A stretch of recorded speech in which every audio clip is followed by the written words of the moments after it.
The poker table has always been a stage for bold moves and high drama, but some players don't just play the game. They try to rewrite the rules entirely. From secret gadgets and marked decks to schemes so absurd they'd make a Hollywood scriptwriter blush, these pros weren't just pushing their luck. They were rigging the whole damn game. Imagine sitting there, thinking you've been outplayed, only to find out the deck was stacked against you, literally.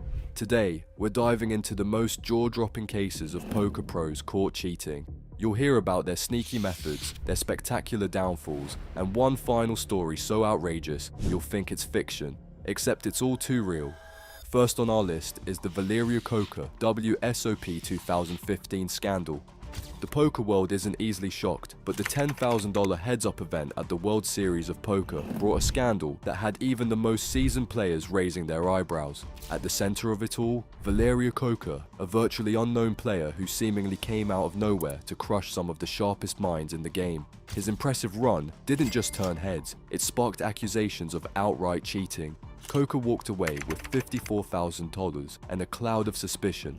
Opponents claimed he marked cards with invisible ink and used special sunglasses to read the markings, basically turning poker into a game of infrared solitaire.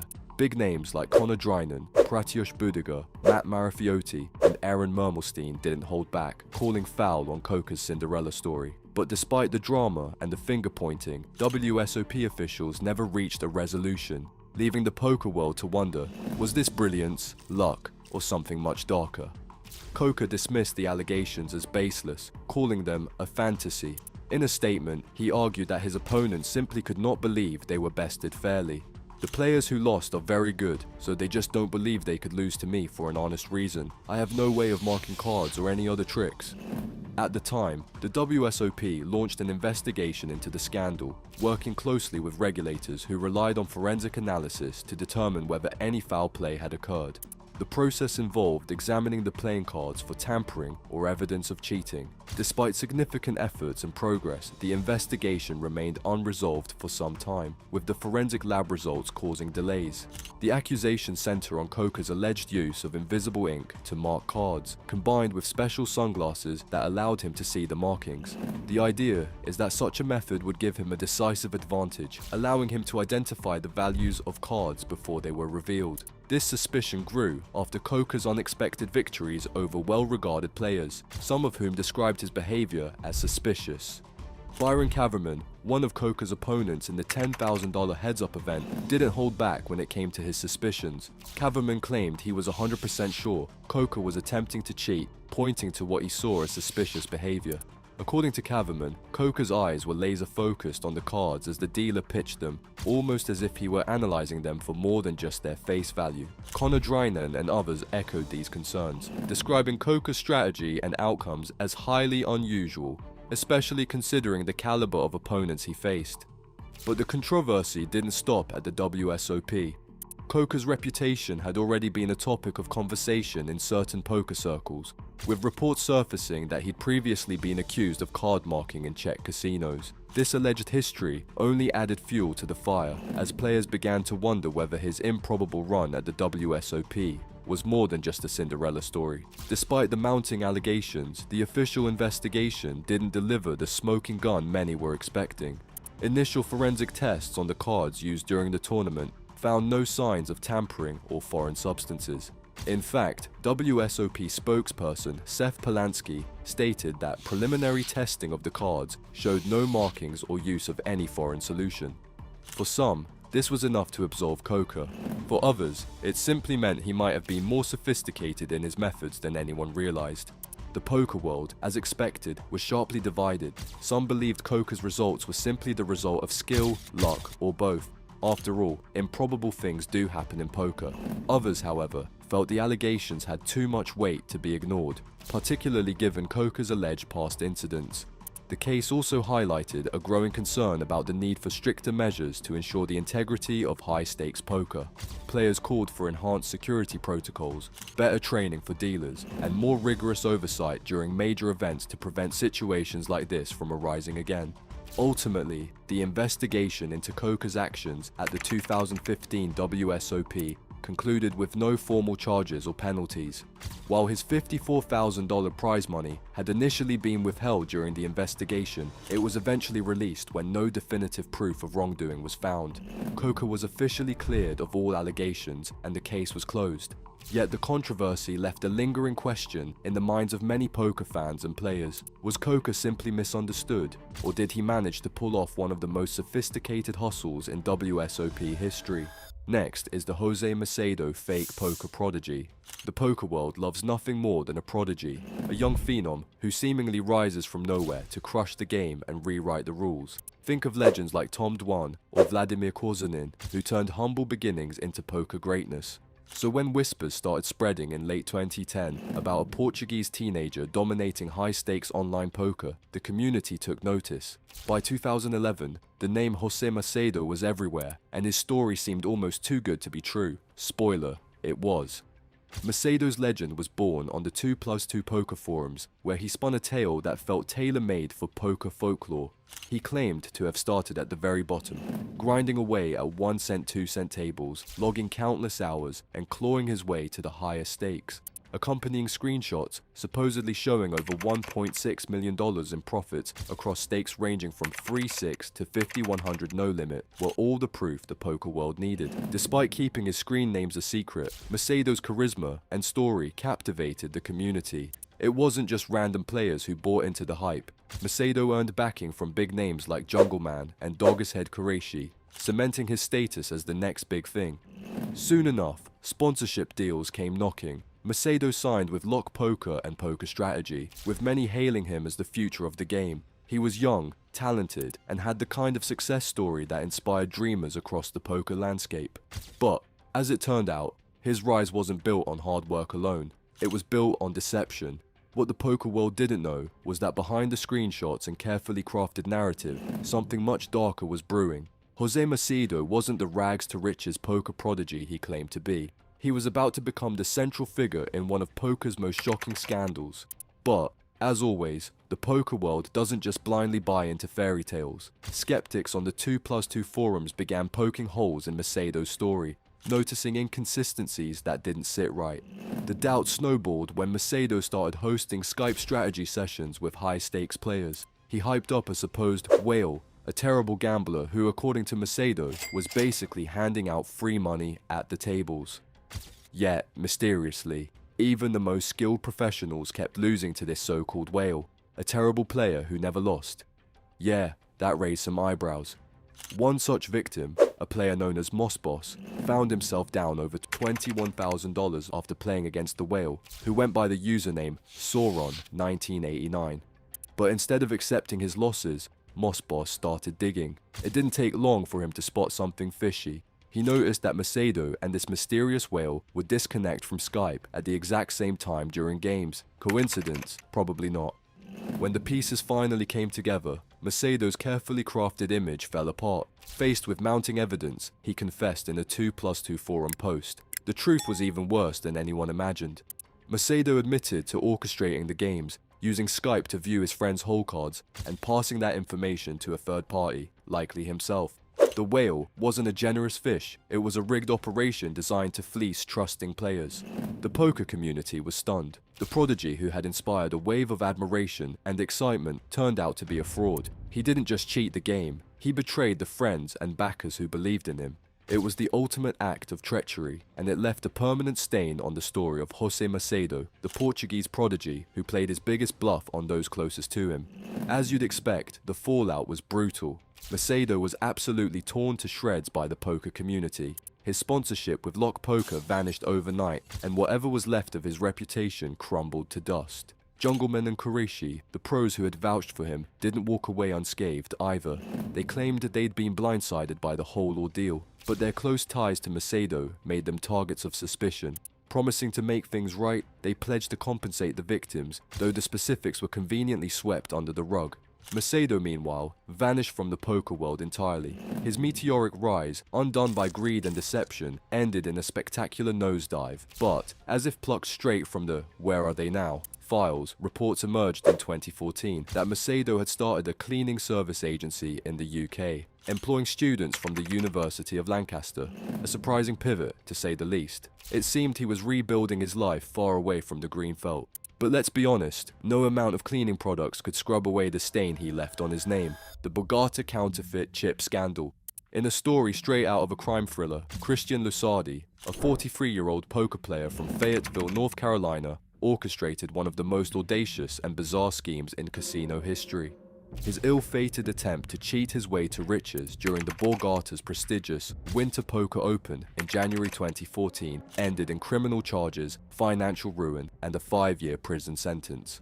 The unraveling of Lusardi's scheme began on January 16, 2014, when guests at Harrah's Casino Hotel in Atlantic City complained of a leak in the sewer lines of 2 adjoining hotel rooms.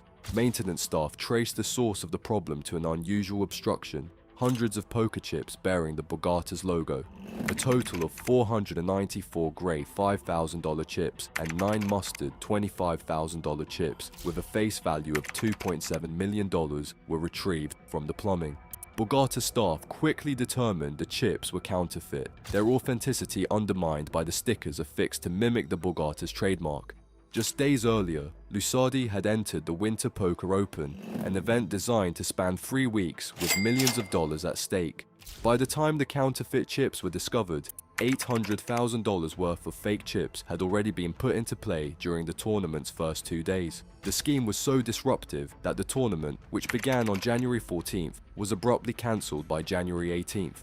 An investigation by the New Jersey State Police and the Division of Criminal Justice revealed the full scope of Lusardi's plot. Lusardi had ordered the counterfeit poker chips from a manufacturer in China and added counterfeit Borgata logos himself. He then smuggled the chips into the tournament, injecting them into the game in hopes of overwhelming legitimate competitors. However, as suspicions arose and the scheme began to unravel, Lusardi made the clumsy decision to dispose of the remaining chips by flushing them down his hotel room toilet. The fallout from the scam was immense. The clogged plumbing at Harrah's caused extensive damage, leading to a repair bill of $9,455. Meanwhile, the Borgata faced significant financial losses, including $463,540 in lost tournament revenues. The New Jersey Division of Gaming Enforcement ordered the cancellation of the tournament and later oversaw the fair distribution of remaining prize funds and entry fee refunds. Lusardi's actions attracted sharp criticism from law enforcement and gaming officials alike. Acting Attorney General John Hoffman described the scheme as a bungled attempt that, while comical in its absurdity, constituted serious crimes. Lusardi's charges included second-degree trademark counterfeiting and third-degree criminal mischief, to which he pleaded guilty. On January 24, 2014, just days after his ill-conceived plan came to light, Lusardi was arrested at another hotel in Atlantic City. Deputy Attorneys General Kerry Digesef and Yvonne Marr, along with investigators from the New Jersey State Police Casino Investigations Unit, spearheaded the prosecution. Colonel Rick Fuentes of the State Police emphasized the deterrent effect of Lusardi's 5-year prison sentence and substantial restitution, stating, "Lusardi was playing with dirty money long before he flushed those chips down the toilet." Ultimately, the counterfeit chips found during the investigation totaled a staggering $3.6 million in face value, including additional chips discovered in a clogged Borgata restroom on January 18th. Lusardi's gambit disrupted a major professional poker tournament, damaged the reputation of the Borgata, and highlighted the lengths to which some criminals will go to exploit the high-stakes world of casino gaming. This incident underscores the vigilance required in the casino industry to combat counterfeiting and other forms of fraud. As Director Elie Honig of the Division of Criminal Justice noted, casinos are frequent targets for criminal schemes due to the large sums of money changing hands daily.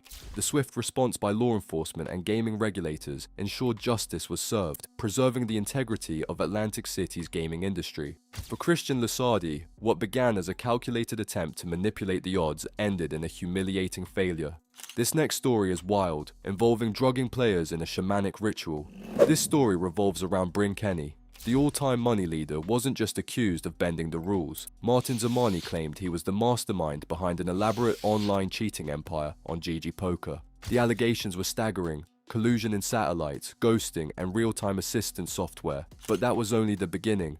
Zamani didn't stop at the gameplay accusations. He painted Kenny as a controlling, eccentric figure who demanded total obedience from his stable of players. The rumors swirled that Kenny micromanaged everything from strategy to lifestyle choices, even reprimanding a player for eating Taco Bell. And then there was the shaman incident, a story so bizarre it barely felt real. In an interview with Doug Polk, Zamani revealed how Kenny sent him to a shaman for a cleansing ritual. Zamani described meeting the shaman, who introduced herself with an unforgettable line: "I was the warlord's wife. I'm a killer, a thief, a liar, but I tell you these things straight to your face." Then came the ritual, something Zamani described as violent. Zamani explained the experience as: "She takes incense, burns your skin until it blisters, then cuts the blisters open with a knife. After that, she puts frog poison on the wounds. It's called Kambo. It's supposed to cleanse you. I mean, I don't know about you, but if that helps me hit the nuts, I'm all game." Kenny didn't shy away from the controversy. On April 26, he appeared in a Poker News interview with Sarah Herring to deny the accusations. Kenny dismissed Zamani as unreliable, calling him a person who's never really been happy in his life. But instead of clearing the air, Kenny's vague and deflective answers only deepened the skepticism. Fans and pros alike were left with more questions than answers. Then, things got worse. Poker News obtained verified Telegram messages between Kenny and one of his players, George Wolf. These messages seemed to confirm that Kenny not only knew about ghosting and multi-accounting, but had actively encouraged it. Months later, Kenny tried to repair his image during an appearance on Joey Ingram's Poker Life podcast. But just like before, his evasive answers only fanned the flames. The poker community wasn't buying it, and Kenny's reputation continued to unravel as one of the most scandalous stories in poker history. Now we have a normal type of cheating scandal, the Hialeah Park poker tournament controversy. The poker room at Hialeah Park Casino in Miami, Florida, has become the epicenter of controversy following allegations of questionable practices during a $250 buy-in MTT with a $200,000 guaranteed prize pool. For Florida's poker community, what should have been a celebratory 2-year anniversary tournament turned into a hotbed of suspicion as discrepancies in numbers left players demanding answers. From the start, something felt off. The tournament, held over 5 days with multiple flights, was billed as the largest in Hialeah Park's brief history, but players were quick to notice irregularities. Unlike standard practice, buy-ins and rebuys weren't processed at the casino cage but at the podium. Even more unusual, the structure sheet, which outlines critical tournament details, was not readily available to participants. The unease grew as Day 2 commenced. Players discovered glaring inconsistencies between the prize pool figures and the number of chips in play, as displayed on the tournament clocks. Bob Bernstein, a poker enthusiast and user on the forum site 2plus2, was one of the first to publicly raise concerns. The Day 2 chip counts posted in the poker room on Sunday claimed the prize pool was $215,002, with 163 players returning and payouts for the top 90. However, the total number of entries fluctuated wildly. Initially, staff said there were 1,061 entries, then later revised it to 966. Neither number matched the posted prize pool or the payouts, which suggested a field of 1,125 entries. Things took an even darker turn when players began scrutinizing the total number of chips in play. The tournament clocks displayed a figure of around 26 million in chips, but the Day 2 chip count list added up to about 27 million, a discrepancy of nearly 700,000 chips when calculated. This gap raised eyebrows and led to serious questions about the integrity of the tournament. What could explain such a glaring mismatch? Why wasn't this addressed or clarified by management? The South Florida Poker Players Association launched a summary investigation, interviewing local players as well as current and former Hialeah Park employees. Their findings pointed to potentially serious allegations. The casino may have been underlaying players, meaning they could have manipulated entry figures or chip counts to pocket a portion of the prize pool. While these claims remain unproven, they provide a plausible explanation for the inconsistencies. Coupled with the casino's lack of transparency, such as not providing an official payout structure or concrete entry numbers, The poker room's management now faces significant scrutiny. The situation at Hialeah Park Casino has cast a shadow over its reputation, with many players taking to forums and social media to air their frustrations. For a poker room to succeed, trust is paramount. The lack of clear communication and the unsettling anomalies in this tournament have left players questioning whether Hialeah Park is a place they can rely on for fair play. With the ball now squarely in the casino's court, players are waiting for management to address these concerns. Transparency and accountability will be essential if Hialeah Park hopes to salvage its reputation and regain the trust of South Florida's poker community. Until then, the controversy lingers, and the question remains, what really happened at the tables of Hialeah Park? Okay, now, for a stream that never has any controversy, Hustler Casino Live. High-stakes players Nick Airball and Wesley Fay accused fellow player Tony Mars of orchestrating a multi-million-dollar cheating operation in private poker games across Yorba Linda and other exclusive locations. Airball ignited the firestorm on December 3rd, taking to Twitter with a shocking claim someone he once considered a close friend had cheated him out of $1 million. In a follow-up tweet, Nick didn't hold back, naming Mars as the mastermind. According to Nick, Mars brought in a mechanic dealer, along with a special deck of cards that could only be deciphered using invisible ink and unique contacts. Wesley backed up the story with even more jaw-dropping details. He alleged that Mars brought 2 accomplices into the games, players who conveniently walked away with millions. Mars himself reportedly pocketed a cool $1.6 million. Suspicion reached a boiling point when Wesley and others inspected one of the decks Mars had introduced. What they found was straight out of a spy thriller. Under a blue light in a dark room, hidden markings on the backs of the cards became visible. Wesley confronted Mars directly, and the tension only escalated. According to Wesley, Mars eventually admitted the deck was marked when presented with the evidence, though Mars later denied this. Instead, Mars deflected, claiming Wesley was simply trying to dodge his losses by shifting the blame. "If we're cheating," Mars said, "how can we lose?" But the rabbit hole went deeper. Wesley alleged that Mars wasn't working alone. He named French pro Arnaud Maton, who allegedly dealt under the alias Mike, and a convicted felon from Pennsylvania known as Bruce, as part of Mars' supposed ring. Both denied any involvement, with Maton taking to the 2+2 forums to clear his name. Mars, on the other hand, fired back with a public statement, vehemently denying the accusations.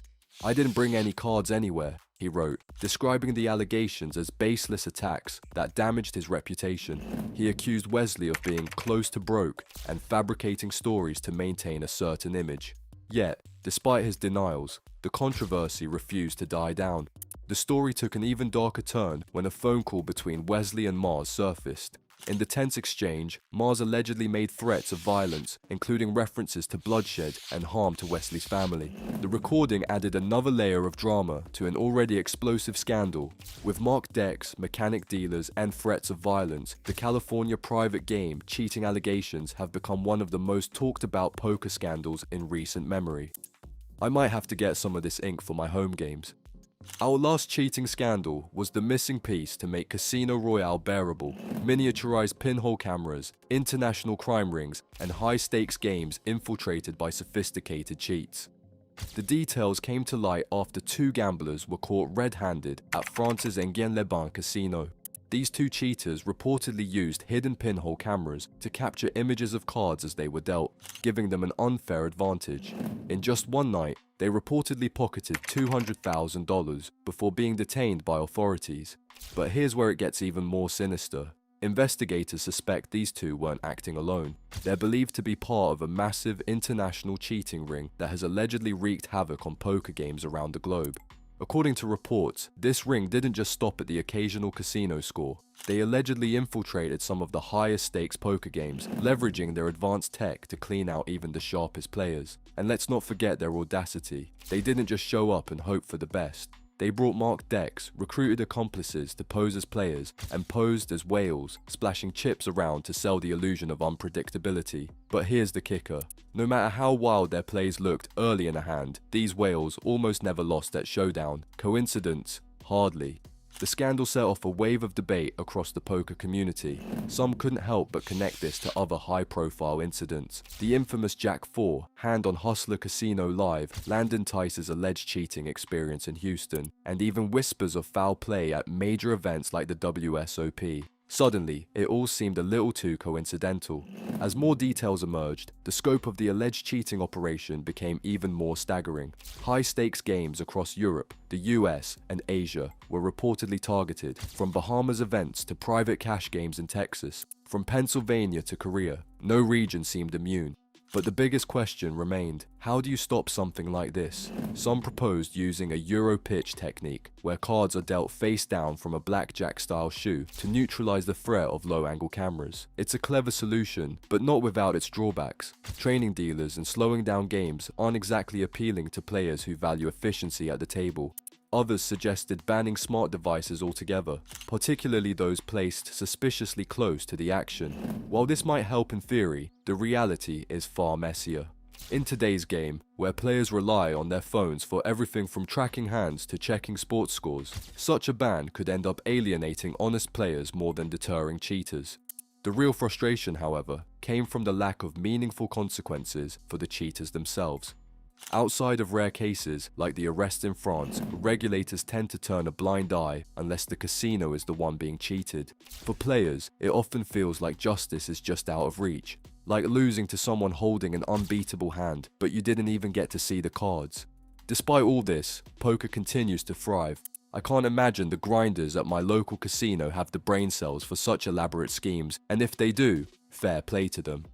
Cheating may offer a fleeting moment of advantage, but in the world of poker, where integrity and skill reign supreme, the cost of dishonesty far outweighs the reward. So, there you have it. Another chapter in the never-ending saga of people thinking they can outsmart the poker world. It's almost poetic, really. Trying to cheat in a game where the average player probably has a PhD in probability, a master's in psychology, and a side hustle reading people like a Kindle. Newsflash, you're going to get caught. The house of cards always falls, and when it does, it's usually in spectacular fashion. Speaking of getting caught, some cheaters don't just lose their chips, they lose their freedom. Up next, we have Bryan Micon, the operator of the Bitcoin poker site Seals with Clubs.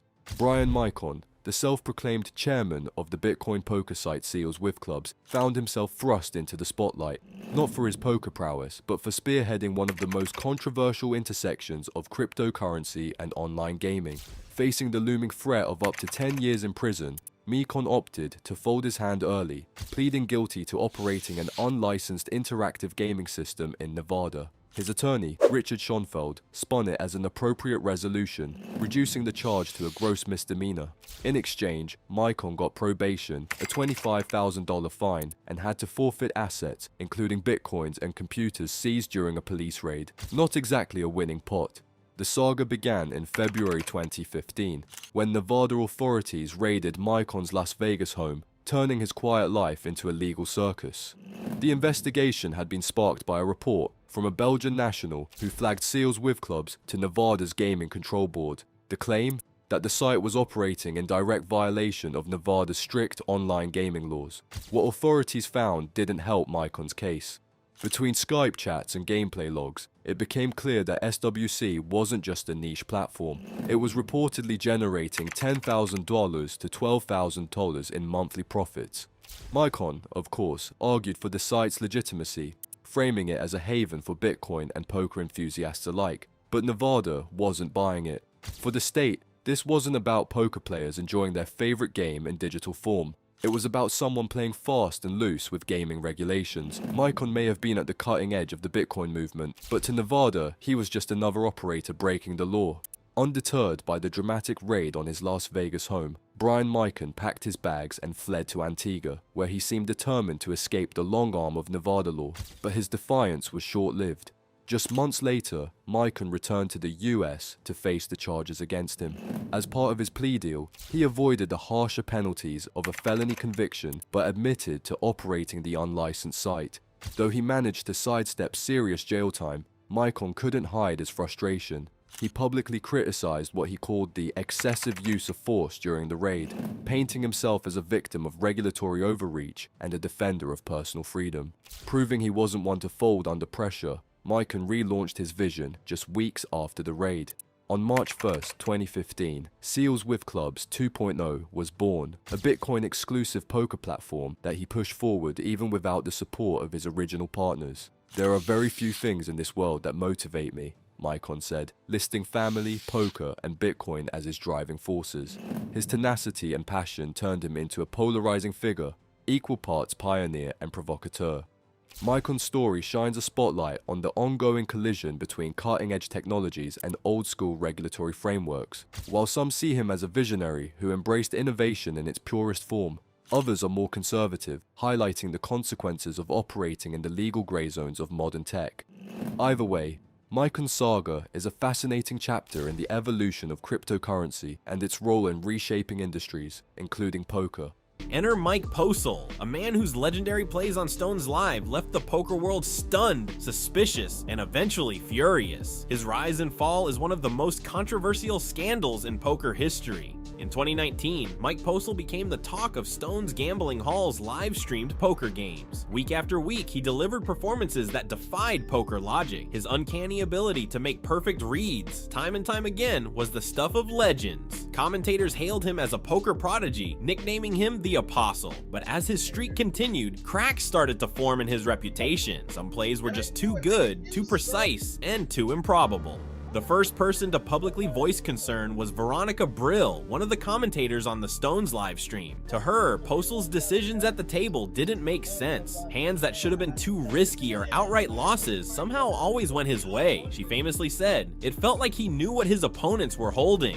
This simple observation opened the floodgates for one of poker's biggest investigations. Soon after, poker legends Joe Ingram and Doug Polk got involved. They poured over hours of footage from Stones Live and uncovered what many described as a disturbing pattern. Postle was frequently seen looking down at something in his lap during crucial moments. The leading theory, he was using a mobile device to receive real-time updates on his opponent's hole cards, allegedly from someone with access to the live stream's backend. This meant Postle wasn't just lucky. He was being fed information that no player should have.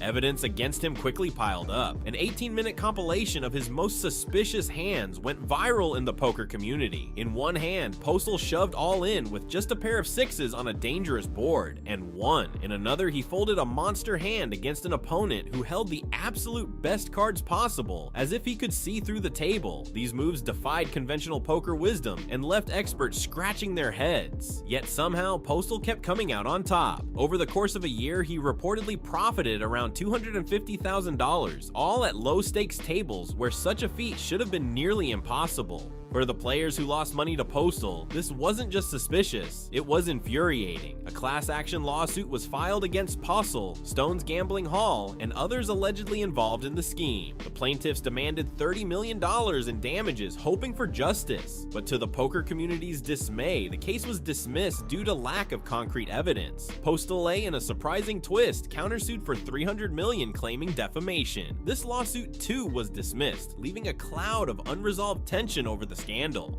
Postle's reputation was left in tatters. While he avoided legal consequences, the poker community shunned him. His name became synonymous with cheating, and he largely disappeared from the public eye. But in 2023, karma finally caught up with him in a poetic way. At the final table of a major tournament, a player named Brock Gary slow-rolled Postle in front of a live audience, a deliberate move to humiliate him. After winning the hand, Gary turned to Postle and said, "That's for all the cheating you do." The crowd erupted and the moment went viral. Postle, to his credit, laughed it off, but the damage was done. The poker world would never forget. When it comes to poker, everyone knows that reading your opponent is part of the game. But in 2009, two French players turned reading into something far more sinister, using hand signals to secretly relay information about their cards. Meet Jean-Paul Pasqualini and Cedric Rossi, the masterminds behind one of the most shocking cheating scandals in poker history. The incident unfolded at the 2009 Partouche Poker Tour main event, where Pasqualini and Rossi reached the final table. With a combined prize of $1.6 million for first and second place, the stakes couldn't have been higher. But while their opponents were battling for survival, Pasqualini and Rossi had an unfair edge. Footage from the event showed the pair using a system of hand signals to secretly communicate their hole cards. The system was simple but devastatingly effective, touching different parts of the body representing represented specific cards. For instance, a hand on the top of the head indicated an ace, while a touch to the forehead signaled a king. Other gestures filled out the code, giving them a shared view of each other's hands. This allowed them to avoid clashing when holding strong cards and focus on exploiting the other players. The most infamous moment came in a hand where Pasqualini held ace-king, a powerful starting hand, while Rossi had pocket aces, the strongest hand in poker. Pasqualini was short-stacked and desperately needed to double up, but after a brief glance at Rossi, he made an unthinkable decision, folding his ace-king pre-flop. Why would anyone fold such a hand at such a critical stage? The answer lay in the signals. Rossi had placed both hands on his head, a clear code for pocket aces. Pasqualini's fold allowed Rossi to scoop the pot uncontested, but that wasn't the only suspicious moment. Throughout the final table, footage captured Pasqualini and Rossi constantly adjusting their gestures, scratching their heads, tapping their foreheads, and making small movements that seemed innocuous at first glance. However, when analyzed alongside their actions in the game, the patterns became undeniable. Poker forums erupted, with players dissecting every frame of the 8-minute compilation video that exposed their tactics. The poker community was outraged. The signals didn't just give Pasqualini and Rossi an advantage, they destroyed the integrity of the tournament.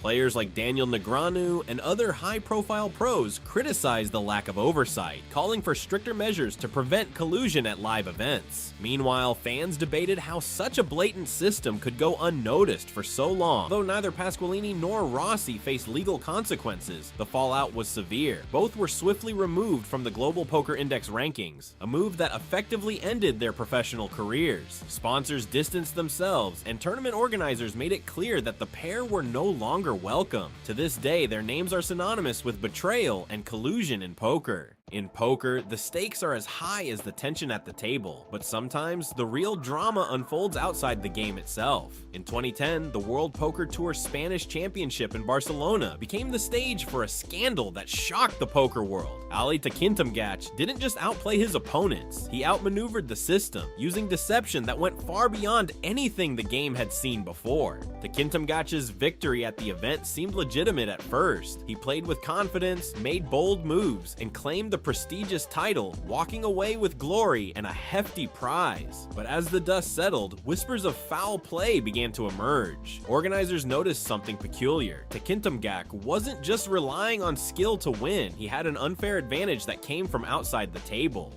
The key to his success: a group of accomplices posing as journalists. These fake reporters were stationed near the tables, cameras in hand, blending into the atmosphere as though covering the event. But their real job wasn't capturing the action, it was capturing the cards. Standing behind Takintamgach's opponents, they subtly peeked at their hands and relayed the information to him using discrete signals. It was an elaborate scheme, but one that would soon unravel. The most damning moment came during the final hand of the championship. Takintamgach's opponent, Robert Garcia, had no idea that a journalist standing behind him was angling a camera downward, capturing his cards. Moments later, Takintamgach made a flawless decision, countering Garcia's play with precision that seemed almost supernatural. He won the hand, and with it, the tournament, but the victory was short-lived. As footage from the event surfaced, poker forums and social media exploded with allegations. Players and fans dissected Takintamgach's gameplay, pointing out instances where his decisions only made sense if he knew his opponent's cards. The scheme became undeniable. By the time the Partouche Poker Tour's main event rolled around later that year, Takintamgach was banned from the final table, a bold statement from organizers that such behavior wouldn't be tolerated. But this was only the beginning of Takintamgach's downfall. In the years that followed, a German court uncovered even more evidence of his cheating, spanning multiple events. The court didn't hold back, sentencing him to 3 years in prison for fraud. For Takintamgach, the price of his deception was more than just his reputation, it was his freedom.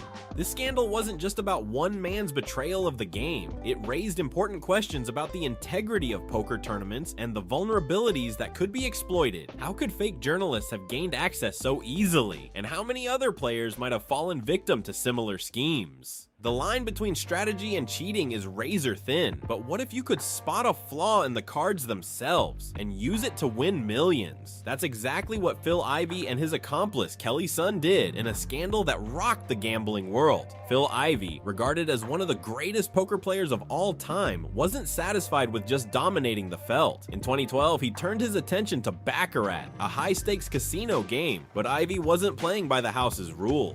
Together with Kelly Sun, a professional gambler with a knack for spotting vulnerabilities, they exploited an imperfection in the design of the cards, a tactic known as edge sorting. Here's how it worked. The cards, manufactured by a company called Jamaco, had an irregular diamond pattern on their backs. Some cards had slightly different edges, which could be identified by a trained eye. Kelly Sun was that expert. She had the ability to spot these subtle flaws and use them to identify key cards in the deck. But to make the strategy work, they needed help from the casino itself.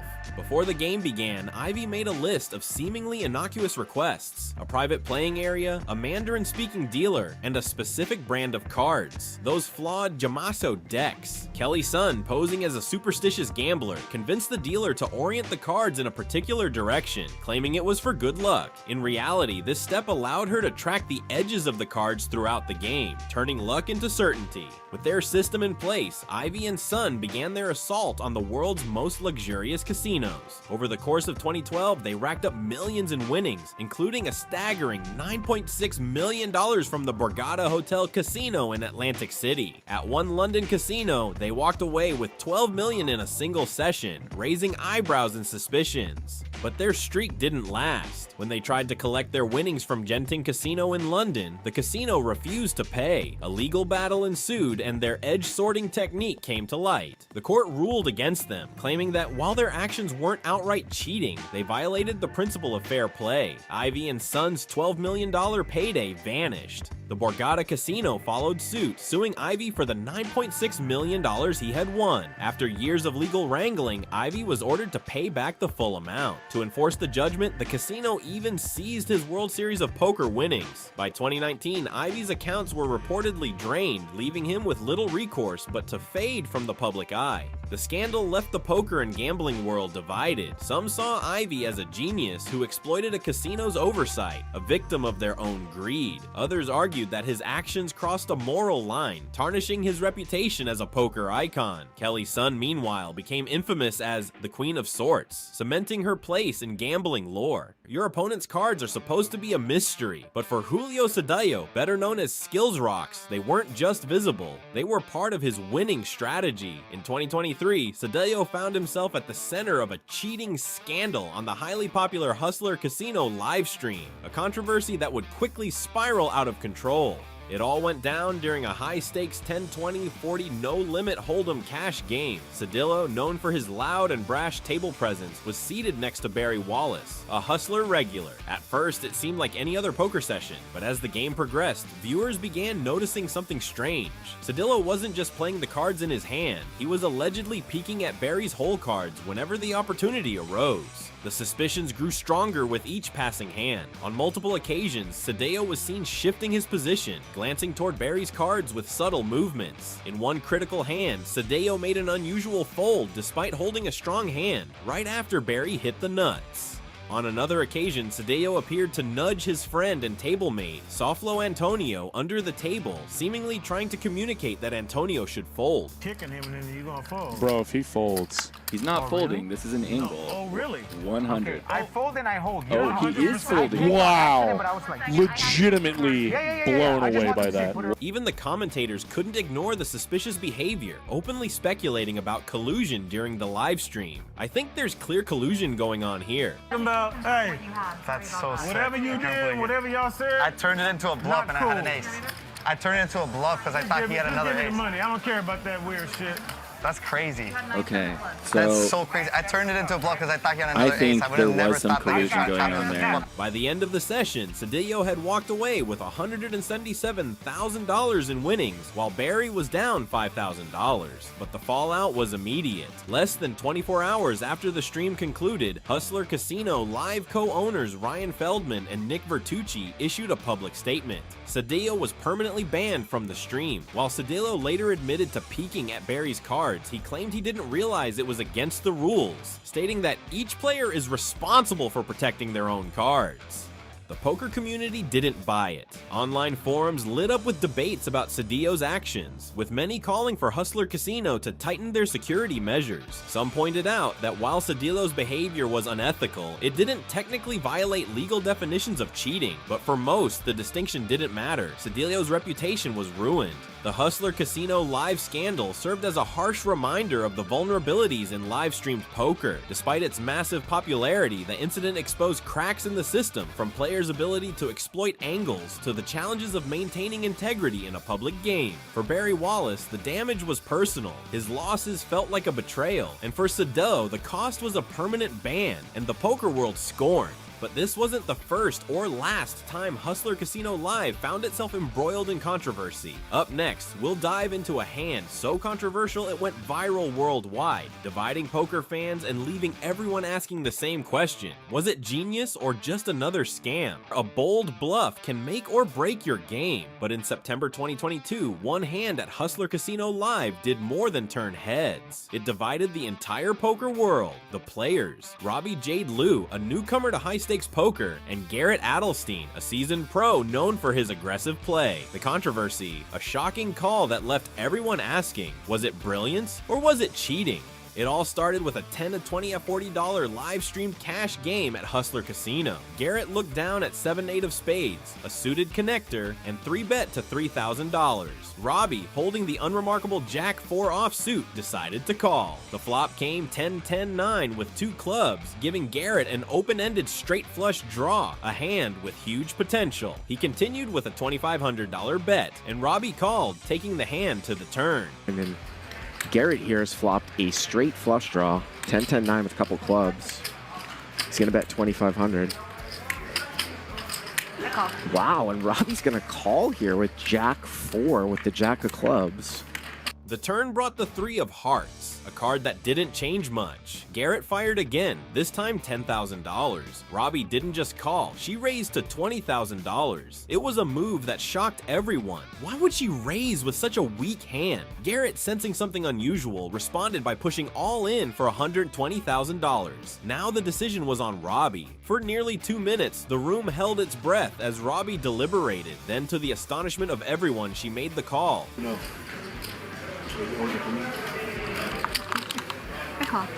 She calls? For once, but it's up to you. Yikes. Oh my god. Garrett turned over his cards, expecting to see a monster hand, but Robbie flipped over her Jack-4 offsuit, a hand with no draw and barely any value. Or Jack Hot? What? Look at Whoa, look at Garrett's face. That's some fucking poker right there. Garrett was stunned. The commentators scrambled to make sense of the play, with Bart Hansen speculating that the card reader might have misread Robbie's hand. When the river bricked out, Robbie won the pot, a staggering $269,000. But instead of celebrating, she faced immediate scrutiny. Garrett was visibly shaken, accusing her of foul play right at the table. He later tweeted that the call was inexplicable, suggesting that Robbie must have had access to his hole cards. The poker community erupted. Some defended Robbie, calling it a gutsy bluff catcher that exposed Garrett's frustration. Others sided with Garrett, claiming there was no logical explanation for her play. The incident quickly went viral, with clips of the hand circulating on every poker forum and social media platform. Everyone had an opinion. Hustler Casino Live launched an investigation into the incident, reviewing hours of footage and interviewing staff. While they didn't find conclusive evidence of cheating, the investigation did reveal flaws in their security protocols. On the same night as the controversial hand, an employee was caught stealing $15,000 in chips from the table, adding fuel to the fire. Robbie, for her part, denied the allegations. She explained that she made the call because she believed Garrett was bluffing and saw it as an opportunity to catch him. In interviews, she pointed out that her husband was a successful entrepreneur and law firm owner, emphasizing that she didn't need to cheat for money, but the damage was done. The hand had divided the poker world, with many questioning the integrity of live-streamed games. This wasn't just a poker hand, it was a cultural moment that sparked debates about ethics, strategy, and security. To this day, the question lingers. Was Robbie Jade Lou's call the greatest hero call of all time? Or was there more to the story? And while we may never know the full truth, one thing is certain, this hand will go down as one of the most infamous moments in poker history. Poker is a game of highs and lows, but as we've seen today, some players take shortcuts that cost them everything. From secret signals to technology-fueled scams, these scandals remind us that in poker, your reputation is your most valuable asset, and once it's gone, it's hard to win it back. But cheating isn't the only way players fall from grace. What happens when the very best can't handle the swings, or their success burns out as quickly as it begins? Click here to dive into the jaw-dropping stories of poker pros who had it all, until they lost it. Their journeys might surprise you.